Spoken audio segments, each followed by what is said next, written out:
So this is me flying solo on a cold open. I don't know if I've done this before. I think maybe I've done this before. It's not great. This is what you're going to find in the next few seconds is why this show works with 3 and not with 1. It might work with just Will or just Sean, but not just me.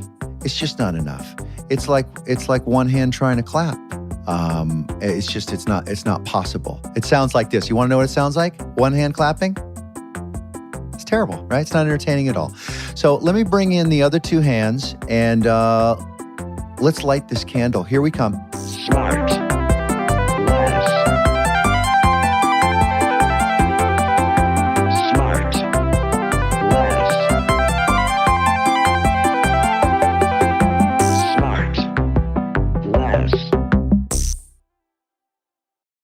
Wait, how's everybody doing today? It's morning where you are, Jay. So good. JJ? It is. It's morning, and I'm still a little foggy from last night. I had a little too much sugar last night.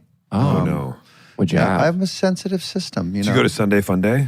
Yeah, we had a little peach cobbler for dessert, and it was great. I was saying as I was driving home with Amanda, I was saying, love the groups there, but you just can't replace Sean or Will in a party dynamic. You can try dinner party dynamic. You can Sure, try. yeah, you can try. We've got your headshots there on a couple of C-stands, but it just doesn't work.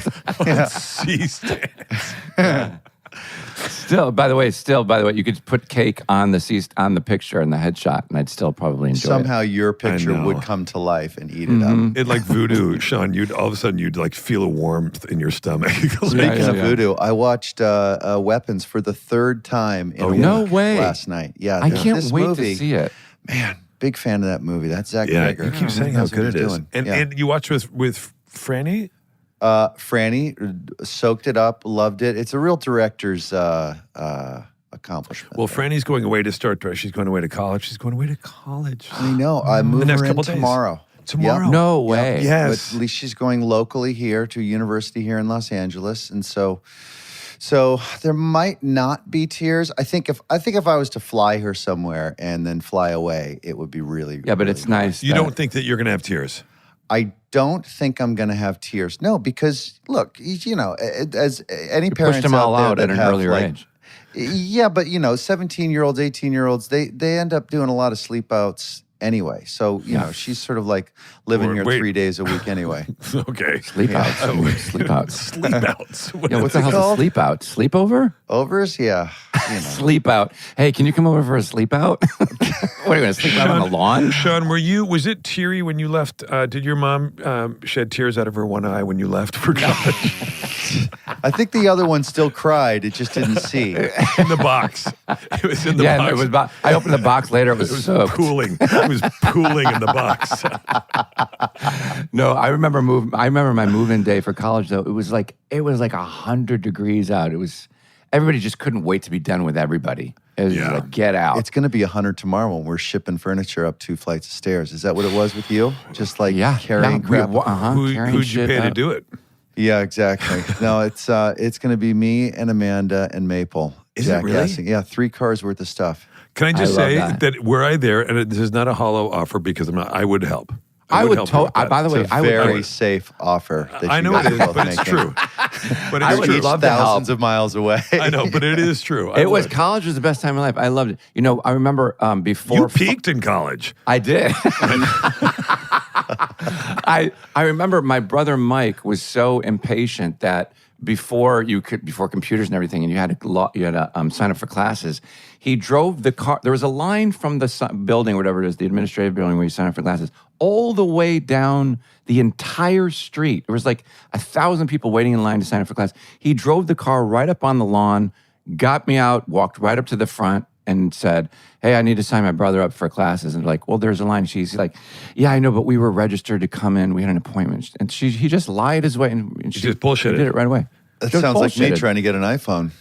No, what do you mean? Jason, don't bring it up. Don't let people Google Jason Bateman's jumping line for iPhone in 2007. Wait, what happened? Wait, what Will, happened? was it really 2007? Yeah, You're it was. amazing. Yeah. So Wait, what month was it? That's a good question. I don't know. I'm going to say the I fall, bet you can give a good, because they usually release in the fall. Yeah. That'd be a good guess. But JB, you've got the year down. Is that right? yeah. Well, that's a year after they came out, right? Yeah, that's the year they came out. Shawnee, so the story is JB and I, the people, the nice people at Apple had sort of said, "Hey, we'll set you up with a phone." And Jason said, "You know what? I'm going to go to the Grove and I'm going to be a regular guy and I'm going to wait in line and get my. I'm so excited, romanticizing the whole queuing up, like Star Wars and Empire Strikes Back, and everyone like line up. So I was like, okay, and I was like, I'm going to get mine delivered to my house a week early. Anyways, which I did.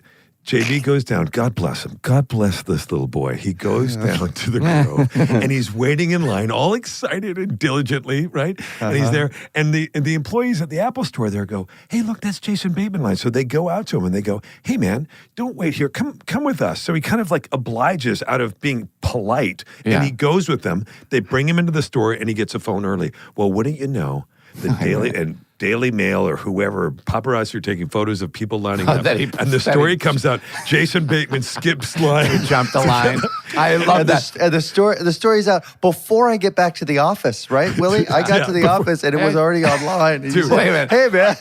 I was giddy, jumping. But wait a minute, here's the best part of the story, that you didn't want the free phone sent to your house because you wanted to be a real person. Then you went in the line and you got out of the line anyway. Well, these nice people were like, hey, and there was a photographer in the bushes that was taking pictures of me anyway, like in line. And so, I probably should have put two and two together. It was one of the best, honestly. That's fantastic. It felt like such a victory to me. And then the next year that they issued a phone, our nice person at Apple called us and said, hey, so we want to send you a new phone. And we had a staff meeting with, I think it was Tim Cook at the time. And he said, hey, everybody, let's not pull another Bateman. Let's make sure we get the VIP phones out. No way. I became a verb at the fucking... I love that PR fuck-ups at Apple are now called Bateman. No, but they did everything right. That's it was me great. that said, no, thanks, we're going to do it the other day. Well, and now we have the best cell phones. We can listen to our podcast on our cell phone and use SmartLess Mobile. You can use SmartLess Mobile. Why wouldn't you? Because you're going to get less than half what's of what SmartLess Mobile? What do you mean? I don't understand. It's a cell phone service. You have a provider. Let's say you have a provider. You have whoever like it is. AT&T, Verizon. One of these big, I guess, if you had T-Mobile? to. Yeah, but why not save money? But why not? Yeah. So why not save money? Cheaper. It's less than half. What if I want to keep my number? No problem. Why are you so tired and beleaguered? I just feel like on the outside chance people haven't heard our pitch. I guess I'm trying to not be annoying. You keep our number. You can keep your number. SmartLess Mobile. True. You can cut your cell phone bill in half, more than half. Right. Sometimes. A quick sign up. Is that what it is? Yeah, it's easy. Really less than quick. 5 minutes. You get the app, Jason. You like apps? I love it. We have a SmartLess Mobile's the best. Go sign up, everybody. Okay, let's get to our guest. Okay, our guest. By the way, speaking of the best, I have brought today an absolute heavyweight. Right. I'm so excited about this. This guy is a just bona fide, decades-long international superstar. Okay? He is unbelievable. He has won an Academy Award, a Golden Globe, multiple Grammys, Academy American Music Award things. He's written so many hit songs. He was in a band, then he had an incredible solo career. And then he wrote songs for all the biggest stars, and he wrote songs for himself, and he had the hugest. He's one of the biggest record-selling artists of all time. And I'm going to start to list some of his, starting with his old band all the way through his other. Sean, you better guess Easy, this. Sail On, 3 Times a Lady, Still. He wrote Lady for Kenny Lionel Rogers. Richie. Lionel Richie. Yeah, you are. Yes, endless love all night long. It's Lionel Richie. Oh my God! Good morning, sir. No way. Good morning, guys. That was the hamming up of the opening was just amazing. Jason, the story about the cell phone is hilarious. So embarrassed. I know. Listen, Lionel, we'd love to welcome to the show, but more importantly, we'd love to get you signed up with SmartLess Mobile. It's true. What do you pay a month? Yeah. Oh my God! This beautiful studio you've got there. Is that the recording studio? This is the recording studio. This is the hideout down here when I want to get totally away from everybody. The doors close and don't you come are the in. man. You've been the man for so cool. long. It is such an honor to have you, Mr. Lionel Richie, here on the show let with me us. just say, Jason, Sean, and Will, having the three of you in front of me right now and listening is just probably the trip of my life because, I really admire the fact that your talent and you can kind of improv so seamlessly. Well, but it's just dribble. It's just talking. You're about to get 50 minutes of it. Tuck in. It's such an honor to have you. Such a pleasure to have you. So cool. You're here in Los Angeles, yes? I'm in Los Angeles, yes. Yeah, and you've lived here how long? I feel like I know where your house is too. I know exactly where your house is. I do too. I've been here since 1981. In the same house? Not in the same house. No.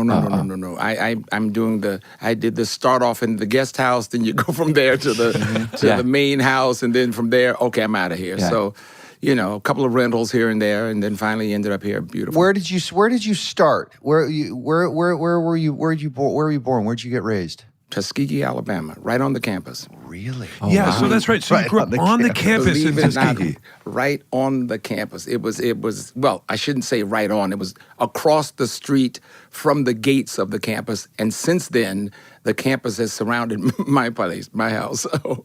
And why your is house that? is not your parents, are they still around? Are they still with us? No. The I house lost still mom, there? dad, and grandma, but the memories are right there, still in the house. I still own the house. Do you really? The house is still on the campus, and people pass by and go, "There's Lionel Richie's house." Have they offered to buy the house? Do they want to absorb it and build a new building right there for the school? You know exactly why I want to hang on to it, because every time they say, "Lionel, that's a wonderful spot," and I go, tear the house down and put another building up. We're not going to do that. But actually, I grew up right across the street from the president of the university's house. Oh my God. And then as time went on, they moved to the big mansion at the other end of the campus. But I mean, for the longest time, I was there with the... What campus? I don't... What is it? The University of Alabama? No, Tuskegee University. Tuskegee University. And what was your connection? Did you have a connection to Tuskegee University? Did I have a connection? Oh my God, guys! Yeah. It was Tuskegee Airmen. This is the moms and dads of my whole little group. Number two, believe it or not, on the deed of the house, you've got the Washington family who had the house before my grandmother had it, and grandfather. So it was one of those things where it kind of started right there on the campus with everything else. And of course, in 1923 is when they received the house. Wow. And I didn't show up at that time. I must assure you that I keep telling my kids I don't know Abraham Lincoln, but it was pretty late after that I showed up. But it was wonderful, man, just to have that history in the house. And you went to college there, right? You went to Tuskegee. Oh yeah. Yeah, and you went to Tuskegee, and that's where you kind of got your start. I remember reading this thing you were saying. I want to mention that your book is coming out. I want to say September 30th. Your book, Truly. You named it. That's Yeah. right. Oh, that. And Is this your first book? My first book. Listen, I'm my telling you, if goodness. it takes me the rest of my life. Have you ever done a book before? No. No, he's never read a book. No, never. It's left to right, top to bottom, right? I'm going to read him a book later on tonight. It's going to be awesome. So let me just tell you that it is painful because they keep asking you, and then what happened? And then what happened? You want to kind of go, okay, I don't want to talk about that anymore. How is your recall? Because I figure my recall is going to be so bad, I'm going to have to be in some sort of hypnosis to pull it all out. It all kind of worked out where, the stories kind of fell into place, Yeah. Once between the band, between growing up in Tuskegee, between various episodes of that, and then, of course, meeting and greeting around the world, it kind of fell into place, man. You start calling off names, and then the next name shows up, and it takes a minute. Every once in a while, you have to make a phone call and go, Yeah. Hey, who was that guy? What was that lady's name? You have to call somebody that remembers. Yeah. Who was the most helpful? Jason does that home when his kids walk by. He says to his wife, "Who's that?" Yeah, which was that? Was there one person that was the most helpful for you in recalling some of these things? Yeah, I have a couple of homeboys still in Tuskegee. It calls off the names of everybody in life. Yeah. Milton Carver Davis was one of them, and Harold Boone was another one. And they just kind of said, oh, no, that's the guy's name. And then, believe it or not, Ronald LaPred from the Commodores helped me out tremendously because he kept saying, no, that's not what happened. And then he starts calling it. Because, as time goes on, it becomes, and I did this. And remember, we did that. And I go, Rich, you weren't there. Right. What are you You're talking making up about? memories. You're like creating memories. You know, I'm creating my. And remember, I came on stage and I told the crowd, "Rich, you weren't there." Wait, is that your what people? nickname? Yeah, is that what people closest to you call you, Rich? No, they call me actually Skeet is my nickname. Really? Skeet. Where'd Yeah, that come from? Believe it or not, okay, this is part of that painful book. Okay, so what happens is teasers. that, you know, your father walks in the room, looks at the baby, and he goes, Go on. Sorry, hang on 1 second. Sean, father is a guy in your, sorry. yeah, no, so he walks in, there's the baby, you know, and most guys would say, okay, yo, Killer or Bruce or, you know, come here, give me a rough name. My dad goes, my skiboo.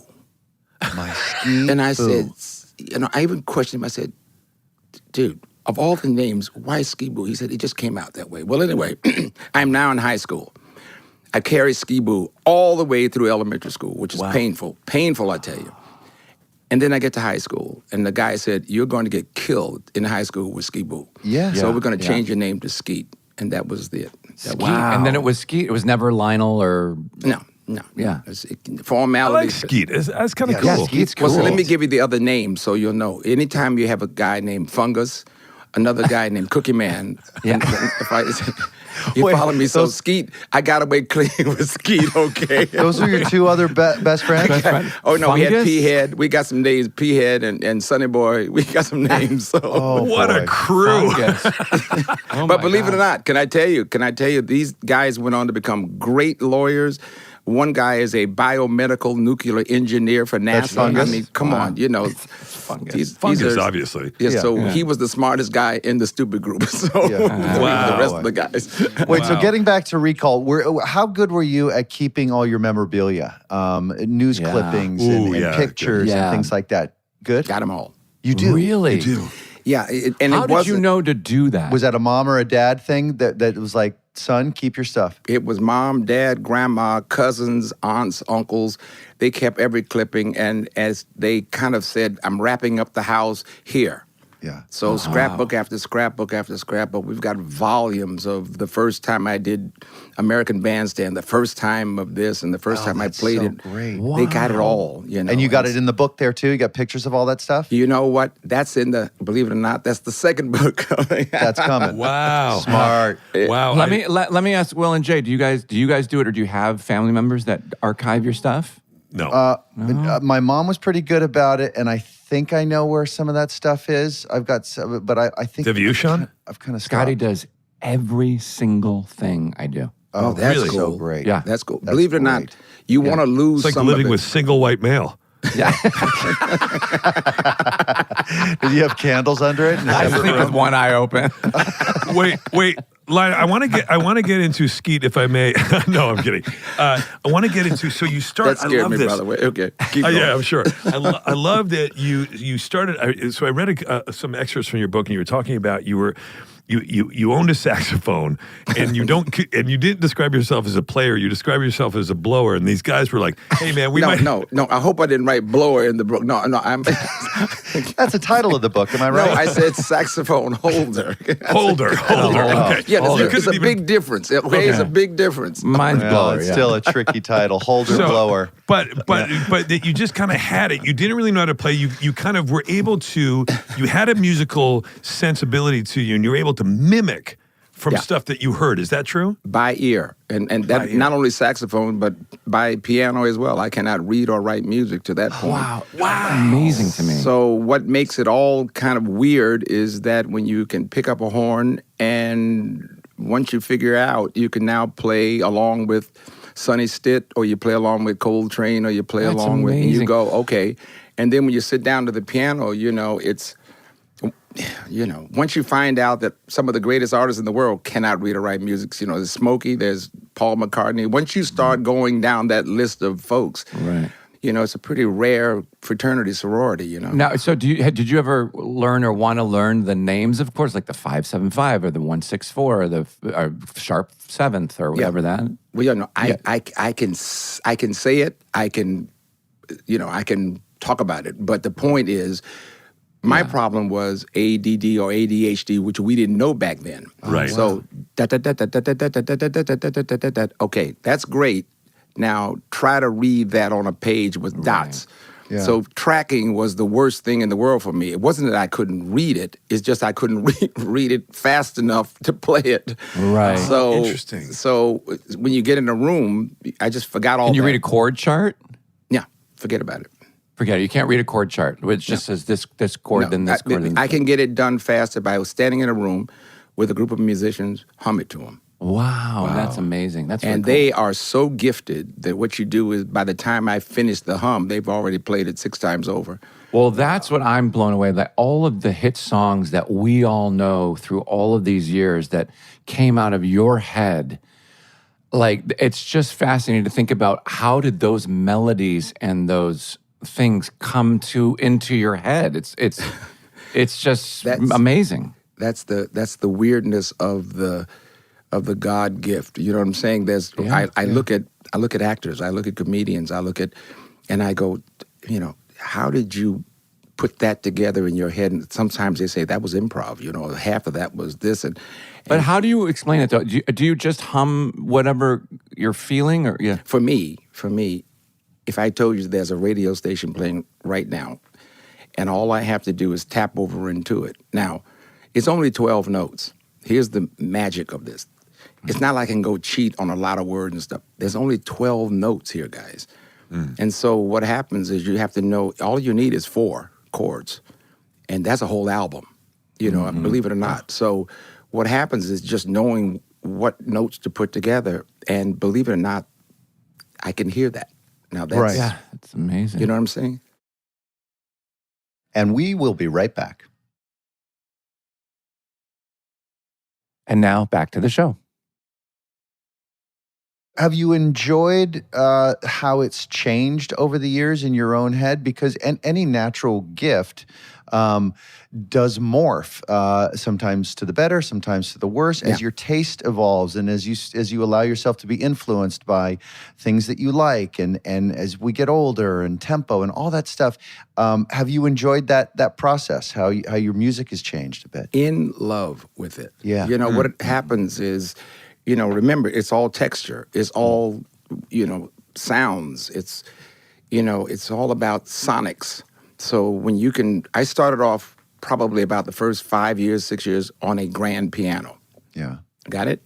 And then after probably Penny Lover, probably after that, never played that again, grand piano, because technology came in and you can get sounds on the keyboard. Yeah. Yeah. So from that point on, I never played the same keyboard twice. Do you remember moments like Sean was saying, like where the songs come from? So do you have? You must have memories of like when you first started to write or hum or come up with Endless Love, let's say, or All Night Long. Or do you remember, like, were you standing in the kitchen and you were like, getting a glass of milk, or you know what I mean? Yeah. No, it's so many stories about. I'll use probably All Night Long. I'll use Hello as the perfect example. Yeah, great You song. know, I wrote, again, my co-producer James Carmichael was late for the little writing session we were having, and he walks in the door, and I'm just playing on the piano, and I said, "Hello, is it me you're looking for?" And I played the chords.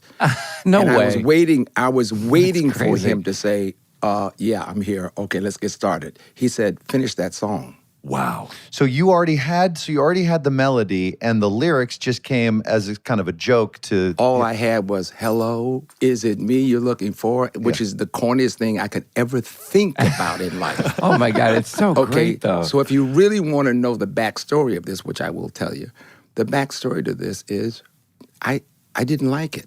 I hated it. Yeah. Wow. And he kept saying, finish it. And I said, James, this is, I'll be the laughing stock of the business. Who's going to write a song called Hello, Is It Me You're Looking For?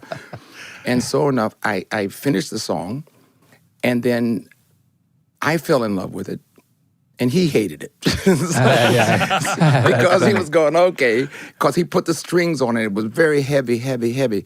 So are you ready for this? We threw it off the album, and I wrote a song called Truly to replace it. Of course, yeah, no way. And then, of course, the next album, we said, well, let's go back and put that Hello thing on. And that became the national anthem of As I Walk Around the World. Yeah. Hello, Yeah. Lionel. Hello, yeah, it's amazing. Of course. Come Although on. Truly was the number one single too. So Truly was the first, believe it or not, Grammy. Wow. Oh wow. After all these songs, everyone said, well, you won the Grammy. No. You go to the Grammys and you just kind of sign up for your seat, but they don't give you anything for the first 10 years of your life. And then finally you walk up one day and they call off Truly, and I said, whoa, that's pretty cool. And that was the beginning of the ride. Is that often the way that it has worked for you, where you come up with you write a bunch of melodies and then you write a bunch of lyrics and you sort of find what lyrics go with what melodies? Are they that separate? My mother was an English teacher, so I caught hell just trying to go to school every day and using the proper English. So, Mom, can I go somewhere? I don't know. Can you? That kind of situation. So, my problem with trying to write lyrics was, or should I say write a song, is what's the subject? So whatever the subject is, that's the most important thing. It's called the hook. Yeah. So if you write, all night long, great, or you write hello, or whatever the case may be. Then, if you have the hook, you'll write now the verses. It's only 4 lines per verse, but you have to go back and put that together. My problem was I would never write the verses until the Commodores said, we like it. Because there's nothing worse than finishing a song and you get halfway through it. Now, you spent your whole life on this thing. Right. And all of a sudden you say, we hate it, next. Yeah, right. So I would just go, here's the hook. I'm not going to put any more work in. I'm not putting any more work in. But then the actual music for said lyrics just comes much later. You just figure out what melody might match this story. It's dadas. It's all dadas, and occasionally you go, perfect example is Lady, I'm your knight in shining armor and I love you. Da-da-da-da-da-da-da-da-da-da. That's that. You just don't know the words. You follow me? Yeah.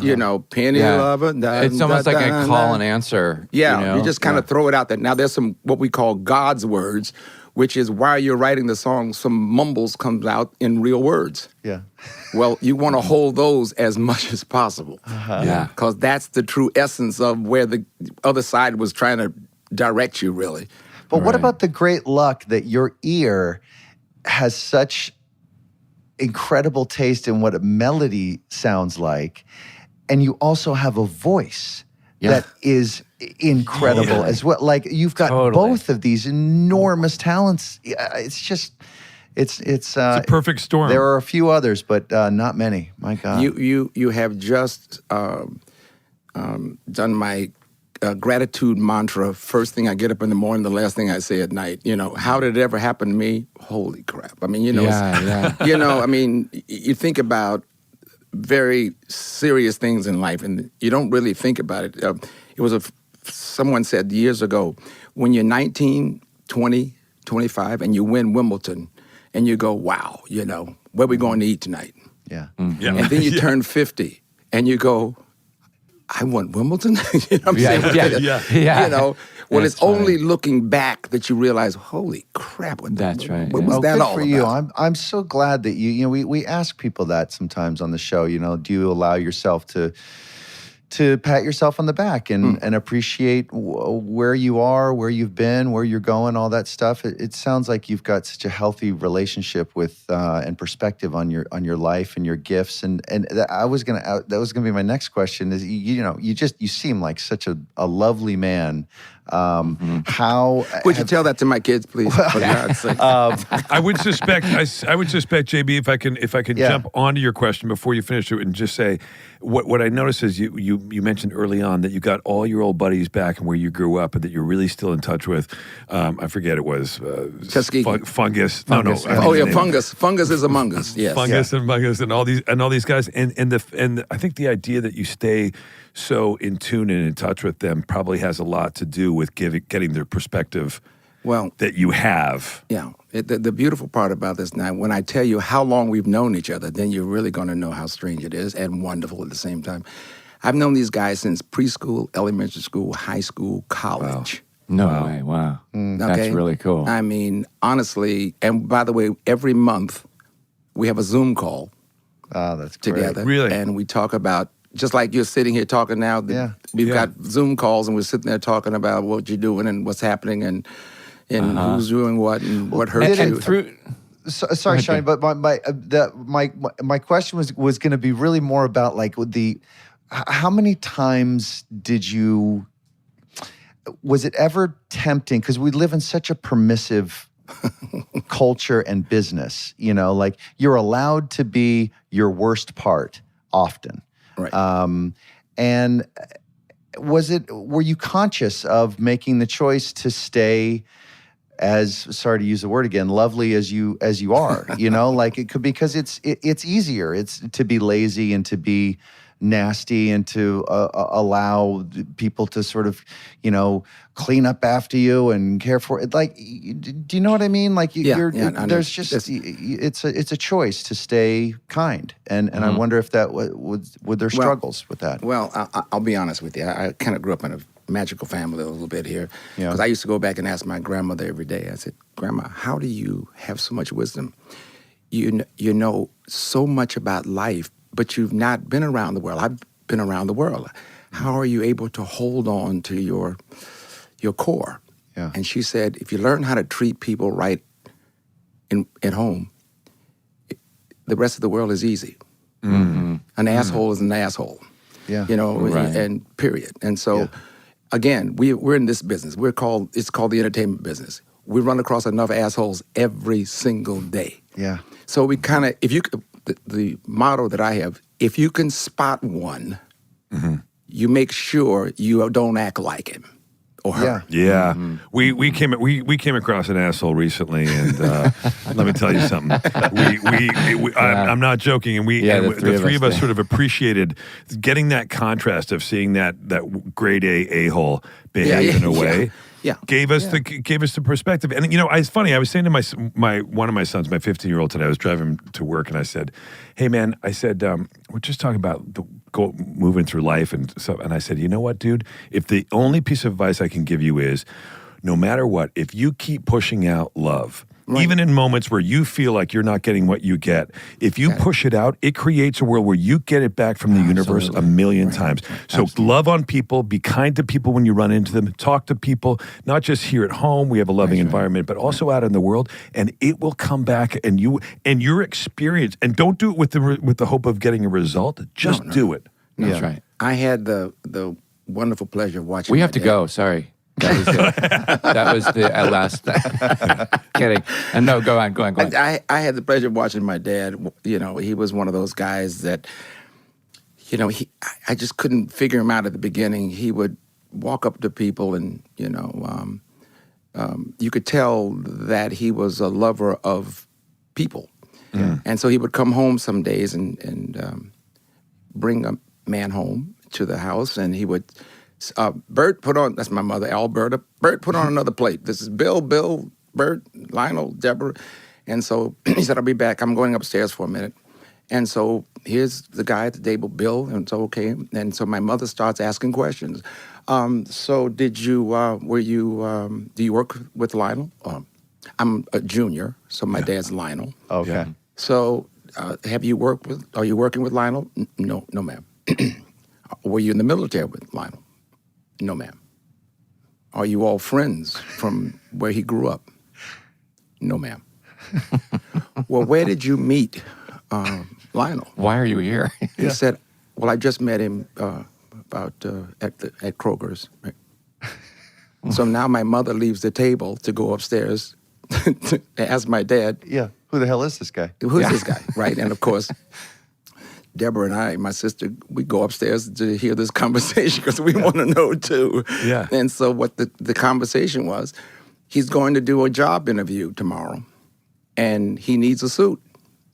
And my dad is reaching in the closet to get a suit that fits him and a tie and stuff. Wow. That's amazing. And my mother would say this argument, well, Lionel, it's one of your favorite suits. He says, I can get another suit. Yeah. The man needs a suit to look the part. Lionel, now, I love that so much. So that you is had a great example your whole life. To I was watch, just telling somebody this story. It reminds me, so forgive me, but it's just I love that. And my grandfather, my mom's dad, who I was really close. I was just telling somebody the last couple of days this story. He was a great guy, and I was really, really close with him. And he used to bring guys back. He'd help out. He wasn't an alcoholic. He'd bring guys back from halfway house and make my grandmother make him a meal, and he'd let them work. He'd pay them, and then he'd talk to them. He died at 97. Wow.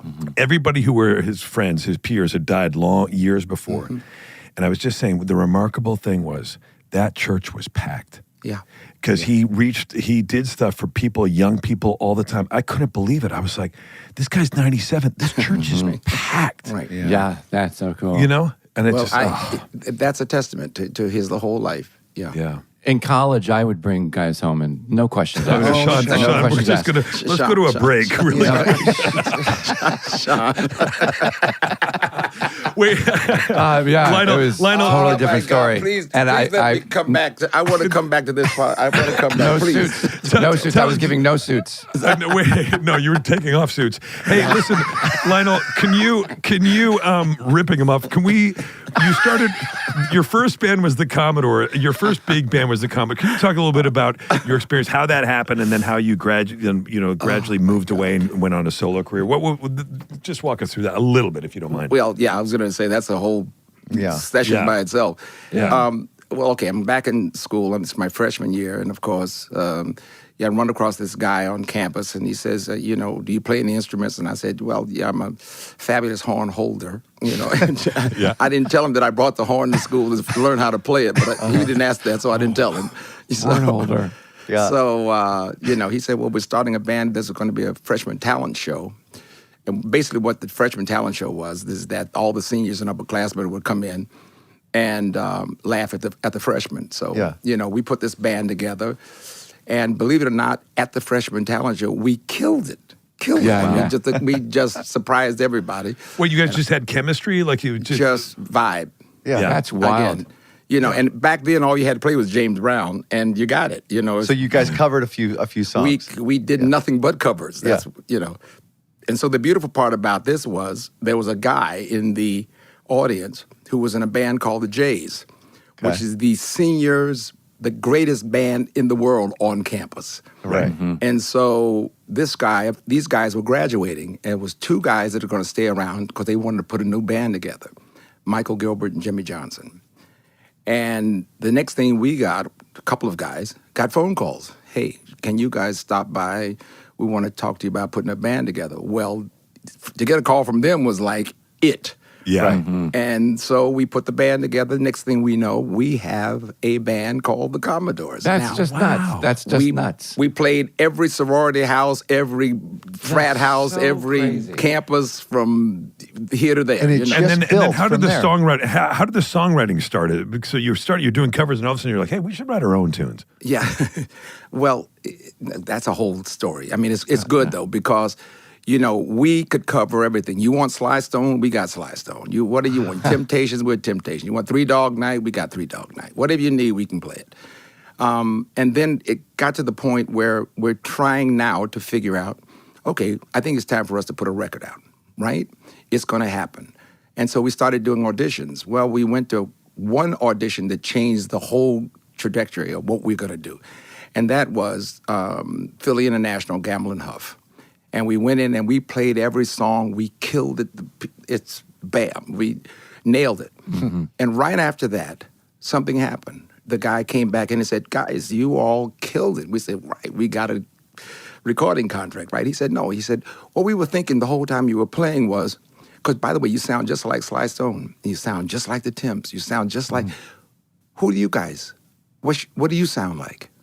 Wow. Mm-hmm. And I said, He said, I mean, we just waiting on what you guys sound like. Right. But that was the mission of, the only way we find out who we are is we got to start writing. Right. And then did you guys sit down and say, okay, well, what songs do we really like covering? Which are the ones we really explode with? Is it more of a Sly sound? Is it more of a, Well, that's when the individuality came in. That's when the individuals started catching up. Some guys loved funk. Some guys loved, I'm a James Taylor nut. I was a Carole King thing. Yeah. I was a, I can name it, so I was over can hear there. it. Then I realized, okay, I'm a Stevie person. I'm a Marvin person. That was wheelhouse. And then as time went on, okay, now I'm an Elton person. Now I'm I was in that piano man kind of thing. Sure. And so I would kind of bring in those kind of songs. Now, the joke with all of this was if you want to get a record on the Commodore album, don't try to do anything up-tempo because everybody had 10 up-tempo songs. So I figured my niche. Okay, Right. I'll bring the only slow song they have. Guaranteed, I have a record on. Because you got to come down a little bit to go back up again when you're There putting you go. together You a got to whole have album. that Yeah. in the album. Gotcha. Yeah. So the mid-tempo, I got the mid-tempo, killed it. I got it, Yeah. all right? And as time went on, Brick House, we wrote that together as a group. But mainly the mid-section of this whole thing was covered by, okay, I got you. Yeah, so yeah. the only thing happening was when the slow song came out, that was the hit.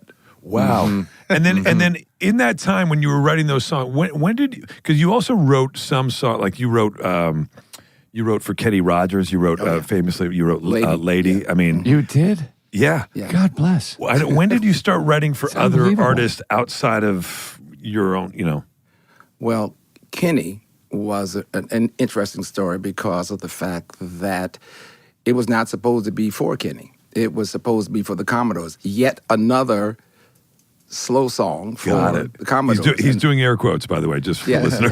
Thank you. I forgot. Nobody can see this. And so what happens from here, the guys walk in and announce, no more slow songs.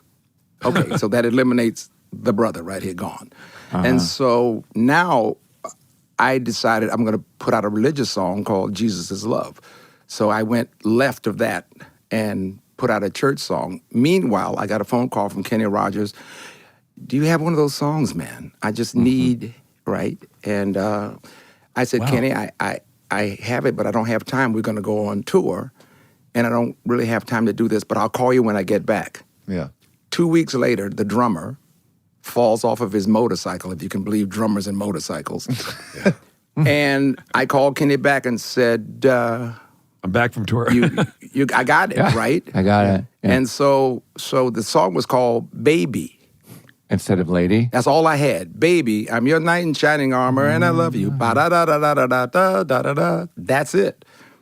And I walk into the studio with him, and I'm used to pitching for Commodores. Yeah. Right. So he said, so where's the song you got for me? I said, Baby.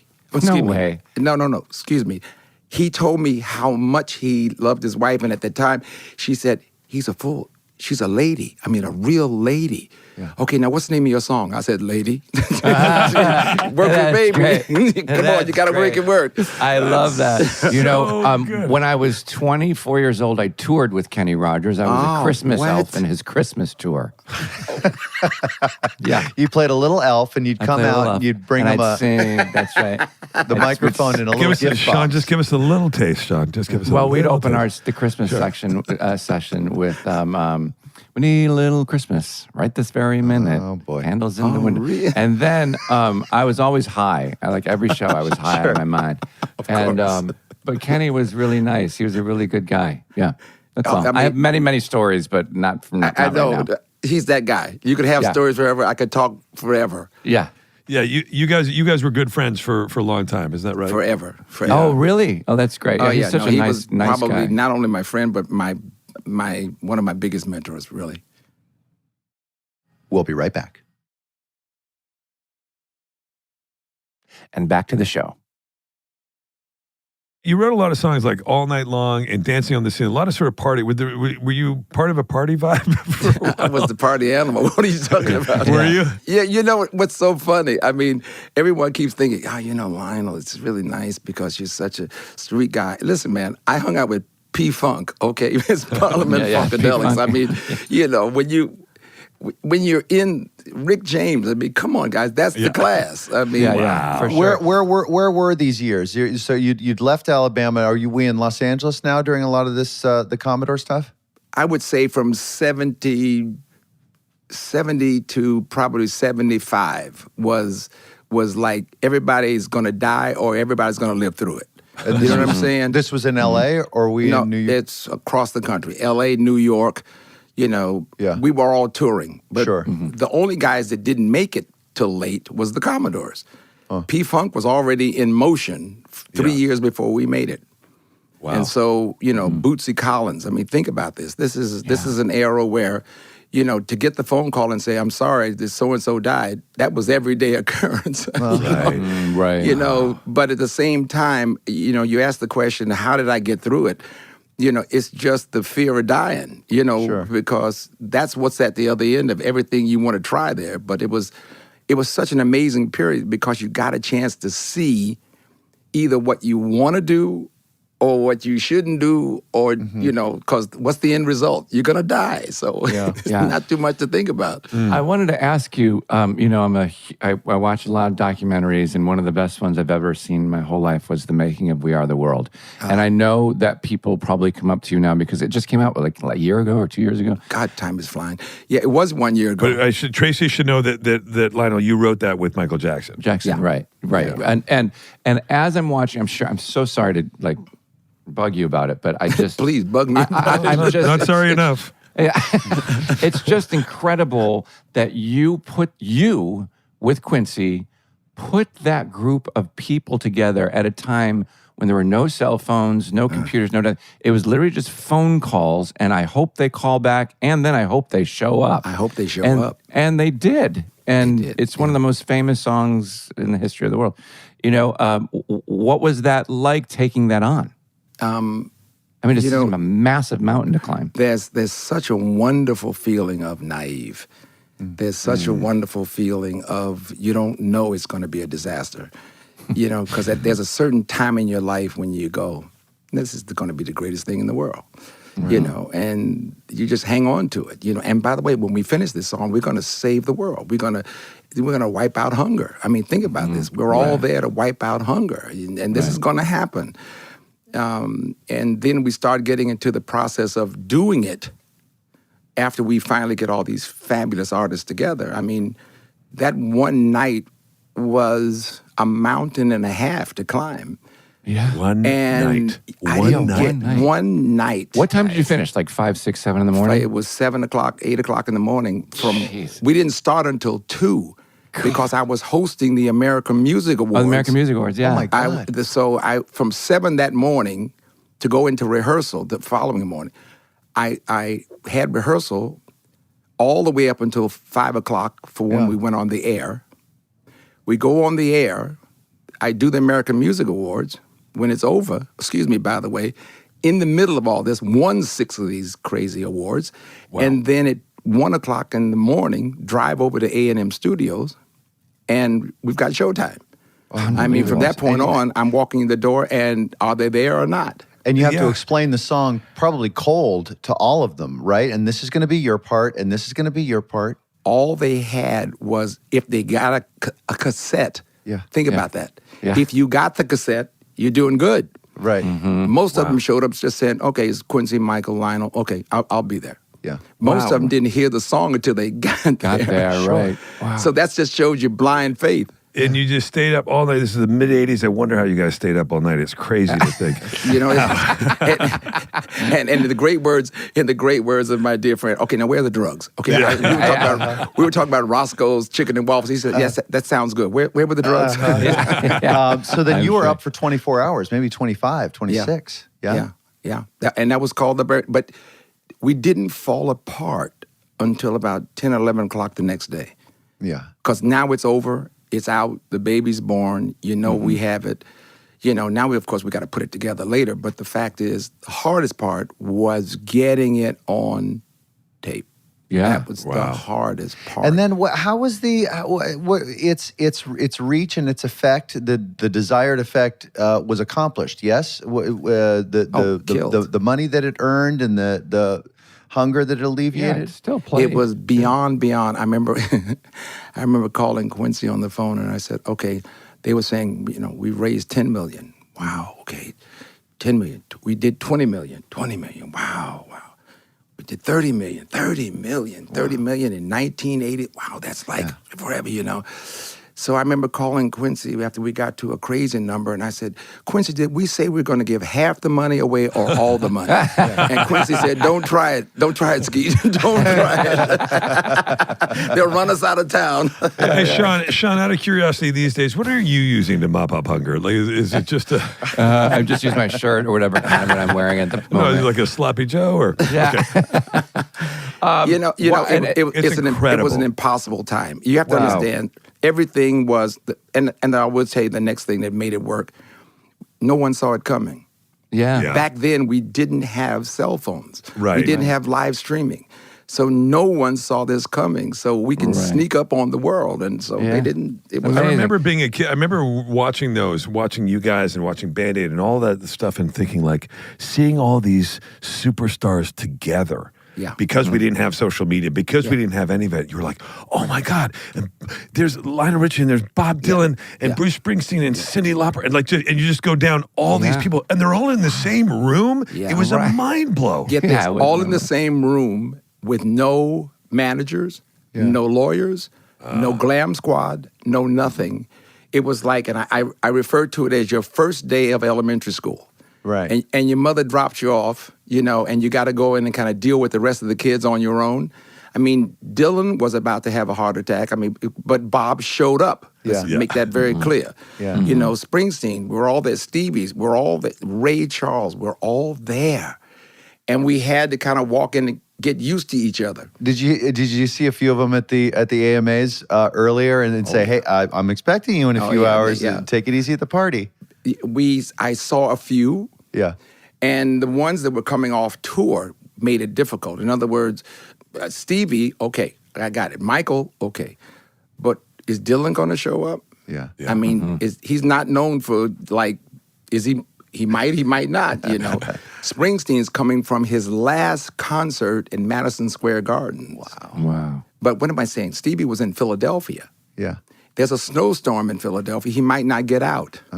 Wow. Follow me? Yeah. And by the way, we have no cell phone to know exactly where he is. Right.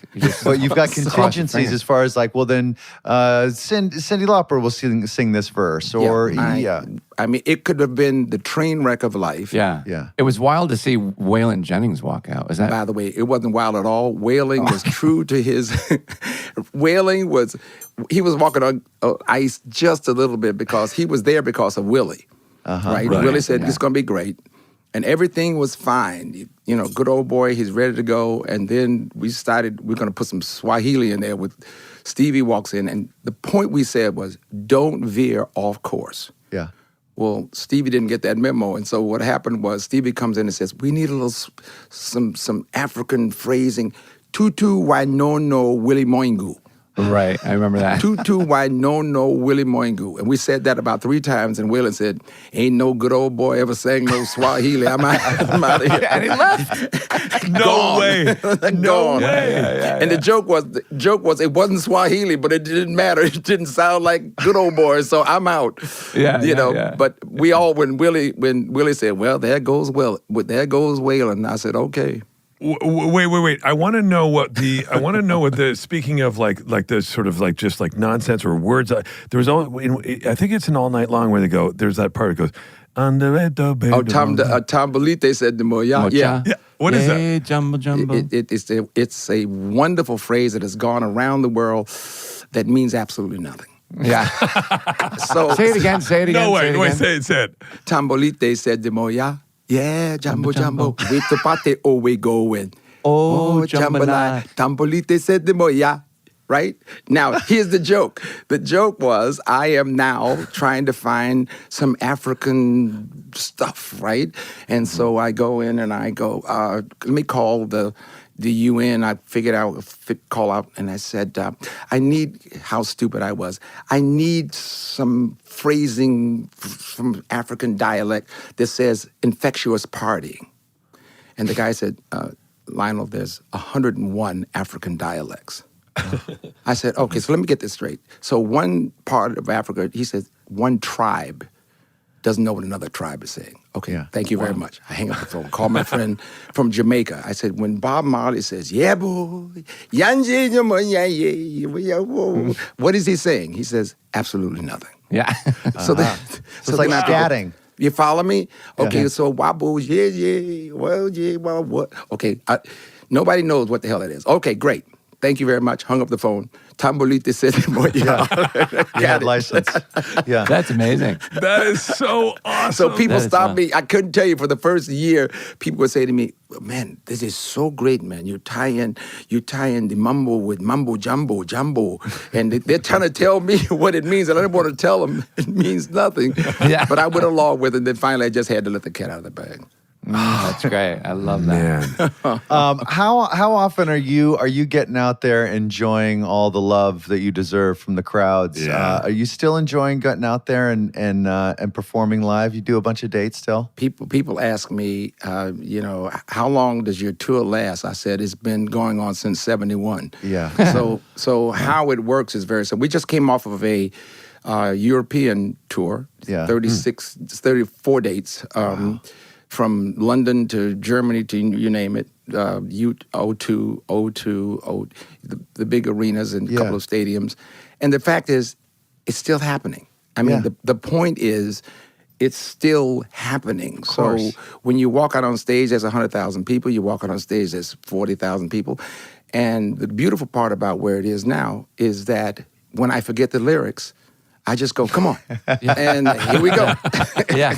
And it gets to the point now where it's even getting to the point of the Rocky Horror Show. They know all the parts. Yeah. And the next thing they do, they walk out with the mustache, the hair, the afro, the whole thing. And those are the girls. Those are the ladies. So it's really like coming to, I did Glastonbury, which is the whole center of the book. Yeah. The book starts at Glastonbury and works back. And there's 200, let me give you that name, 200,000 people dressed up like Lionel Richie. Wow. Oh my God. And it starts there and goes back to the beginning of, that's where the book is, what it's all about. Yeah. And so how did I get there? And when you see the security guards break out dancing, that becomes, okay, this is a happening. And so, it's really the journey. The book is all about the journey. Yeah, the longevity and the level of quality that you've maintained for so long is just so astonishing. It's just really admirable. Yeah, it is. You're such a, like I said, you're such a heavyweight. You're just an incredible talent, and we just admire the heck out of you. And your book truly is on sale September 30th, and I urge everybody to get out and read it. And I read a bunch of parts. I can't wait to read it. It's so interesting, and your story is so fantastic, man. And you bring such positivity. You got such a positive vibe. It's infectious. I love it. Yeah. And I'm an MTV baby, so I grew up on you. And So this is a little surreal to me. It's really, really cool. Well, first of all, I want to thank Will for inviting me. This has been more fun and aha discovery yet again. But it's wonderful to be able to kind of stay here at the other end. First of all, to be alive, clothed, and in my right mind is probably a phenomenon. Clothed. in our business, normally what you have at the end of this is, well, when I came out of this clinic, or when I came out of this rehab, or when I, the trick is just kind of surviving this business because it's treacherous, as you well know, and so, being a positive light, I found that there's probably three simple words. I love you is what the whole world wants to hear. That's right. So I didn't plan it. That's not me planning. It's just, I happen to get that mission to use those words, and it's serving me and the world well. Well, congratulations on keeping your light bright all of these years and untarnished and shining it on all of us. We really appreciate it. Thank you for the hour you hit us. Thanks for being here. The great Jason. Lionel Richie. Thank you very sir. much, guys. What a pleasure. And I hope our paths cross. I promise it's somewhere. If you see me out, just come over and tap me on the shoulder and say, hey, it's me, Will, Sean, Jason, come on. Hey, Rich, I would love We're it. going to take you up on that. Thank you, Lionel Richie. Thank you so much. Continued Thanks, success. Great This fun. book truly comes out September 30th. Lionel Richie, thanks for joining us, man. Love you guys. Thank you, Lionel. Love you Love you too. Thanks so Enjoy your much. day. Bye, pal. Love you. Bye. I feel bathed. Me too. Right? Me too. Isn't it awesome when you meet somebody like that who just brings like positivity and you get like Love it. contrast, like just I don't know. You know, Anyway. a lot of musicians that we've had on the show, I don't know what it is. If they found the thing at such a young age that they love to do, that it might sound really cheesy, but it seems like they're so connected to their spirit and they're so joyful. Like remember when Alicia Keys was on? Or I was just gonna say she has been my favorite guest because of her light and her energy, and he is a those are my two favorite interviews. yeah, Lionel Richie and Alicia Keys. I love that. those are very good. I think that you're right, Sean. I don't think it's cheesy at all. I think there is something about musicians in that way like that you're makes them connected special. to something. I don't know, and then they emit that light. By the way, you know, I ran into out here. You're gonna love this, Sean. I forgot to tell you. I ran into. I was at this thing, and all of a sudden I felt a tap on the shoulder. And he goes, "Hey, Will, it's Dave from Depeche Mode." And it was so No funny way. the way he said What? Dave from Depeche Mode. Wait, he was there? He was a sweet guy. Yeah. He was like this, like a couple weeks ago, and I go, "Hey, man," and we No chit-chatted way. for a while. Yeah. Died. I know. By the way, you know who's coming to the show on Wednesday? Who? Good night, Oscar. Mark Hamill. No way. Wow. Yeah. Oh God. Fucking Scotty flash. working on his outfit right now. Yeah. Are you putting it? Are you going to wear a Depends? Yeah. Or two. Yeah. Oh, Man, Johnny. Anyway, honestly, yeah, I I'm can't excited. get over that Lionel Richie though. I just Yeah, gotta say, amazing, I and that I know. Like I said, I was such an MTV Oh, it's guy. Like I would insane. see him in all the music videos, and the Hello video. I was going to say, and it became more beautiful because of the video with the blind girl. I don't know if you guys remember that. Yeah. but it was about this blind woman, and it was beautiful. Anyway, I loved that. The number of hits that guy has had, he's just kept dude. running. He's got to be up there near the top as far as it's like number one. It's like 150 million records sold worldwide. And he's that guy, and he's like, hey, what's going on? Yeah. Yeah, hey, what's going on? You know? He's had Untouched. like 10 or 12 number one hits. Like it's insane. Yeah, and he's still touring, and it seems like he's 35 years old. No for Christ's kidding. He sake. looks amazing. I know, he looks I mean, great. it's just I know. What an inspiration, man. I want to come back as Lionel Richie. I know. Do you think me he'll write a too. sequel? Do you think he'll write a sequel to the song Hello? Oh, what do you think it'd be called? What do you think he'd give it? What kind of a name do you think he could give to it? I mean, if you were going to do a second part to Hello, Well, that's weird. How would you? Where would you even start? I would probably start. My first line would say, "Goodbye. Is it me you're not looking for?" we would get your nuts out of the vice first. Goodbye. And Bye. so sad. Bye.